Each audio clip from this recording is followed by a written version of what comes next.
Bharatiya Janata Party BJP की वांगांगलोई अमा ओइरिबा M Suresh Kumar अमसुंग BJYM की office secretary Alex Enbu ngarang numitang Lampen Police Station की मनुंग चनबा लांगोल की सीजा hygiene फम मनाकी search अमगी मनाक्ता मसक खंगद मियोई मरीना फुरमबगी थौदोक कमई लेयना पुलिस लौखतखिबा केस अमगी मई लेयना मणिपुर प्रदेश कांग्रेस कमिटी की यूथ की प्रेसिडेंट ओइना फम लांथोखरबा N popular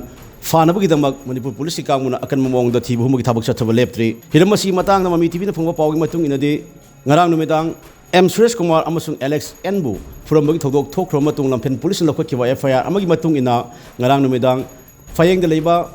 MPCC gi youth president and Popilal gi mayumda thibu humagi thabak chathaki hairi ngarang numitang pung 13 makhairom ta matamda Manipur Police ki akhanaba team ama latuna Popilal gi mayumda thibu humagi thabak chathaki adu moinamak matam uda Popilal laikhide hairi Popilal gi mung di phangba pawgi matung ina di police lakting yang da Popilal mamanaba singam loina mayumda leiramki loina kumai ama yenguguni haina mamanaba sing adu thokibani hairi matam ikan kan police ki team adu yumudu lapag loina thibu humagi thabak chathaki Popilal kadai sakhi amasung Popilal kadai leibigi haibo hangsing hanglamki hairi ngarang nungdang pung 10 makhai pung 13 adai taramdai da police miam lakpigi aduga aina hangjaruba matamda dadana mi khara phurambai damaktani na haibirami adu pung kya da phubano ina hangjaba matamdari pung 8 da ina moi miam na haibirai adu pung 8 dadi dadaje yumda angang lairik taktuna lairibani adu matamdadi adu matungjida aina haijagi ibo anaba laibane na atai kan tawbiganu hena adu moina ka da changdana yamna phajadaba maongda yamna mentally harassment tawbirami yamna nungaite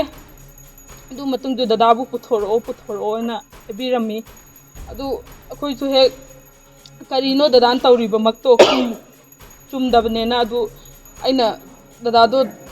chathokhi ena khumbadu su moina tabi khide phana kuina yum adu da laiksillaga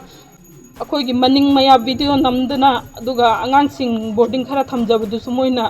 yamna harassment tawbirami aduga nupi gi kaadaga changdana video nambi ba matamda khoina su asigumba je tawbiganu haiba matamda moina yamna tathi to oina yamna khumbirami nupi police amta yaudana sumaina lakpaje yam penjade atheng amangda laktuna moi myamna sumaina tawbirambase aduga hojiki moina adumaina mentally harassment tawbirambana ibokki phibam ajiju yamna luba phibam da laire hojikte ibokse wa phongang ba thokhidre ibokse aduna ina haijaning lubadi paliba sarkar asina mityeng changbiduna amuktang akoina haijari bese tabina na ba haijari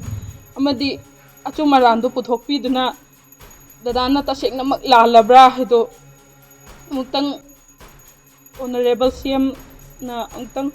mating pangbiu habse haijari Nakalamuromda Popilal gi mathak siba maran janing de Popilal phanaba thibi thong lepu haiba yauna tongan badabi sing tawduna ngasi fayeng apun mamayra paibi luf amasung maike adongi miyamna fayeng gi hayu pakta wakan infam chathakre sadak asida ngasi nungthil pung mairom ta matam su Manipur police ki masing yamla police personnel singna makhatana Popilal gi miyamda laktuna thibu humagi thabak chathakre hairi